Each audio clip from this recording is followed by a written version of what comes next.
লোহার রডে সারি সারি গেঁথে রাখা হয়েছে গরুর বিশালাকার সব পাঁজর। এক একটি পাঁজরের ওজন 15 থেকে 25 কেজি পর্যন্ত। এখানে আধুনিক ওভেনের ছোঁয়া নেই, নেই কোনো কৃত্রিম মশলার আধিক্য। ঘন্টার পর ঘন্টা ধরে এভাবেই চলে আগুনের তাপে মাংসকে নরম করার এক ধৈর্যশীল প্রক্রিয়া। এটি ব্রাজিলের বিশেষ খাবার কোস্তেলাও। এটি রান্নার প্রক্রিয়াটি বেশ দীর্ঘ।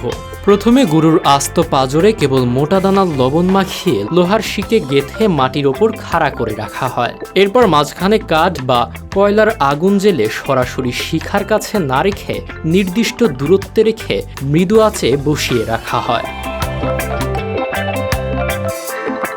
আমাদের ভিডিওগুলো বরিশাল থেকে দেখছেন মোহাম্মদ হাসিবুল, ফেনী থেকে দেখছেন আব্দুল্লাহ আল মাসুম, সাকিব আহমেদ দেখছেন বরিশাল থেকে, মোহাম্মদ মনির হোসেন দেখছেন কিশোরগঞ্জ থেকে এবং সৌদি আরব মদিনা থেকে দেখছেন আলামিন হাজি। আপনি কোথা থেকে দেখছেন তা জানিয়ে দিন কমেন্ট বক্সে।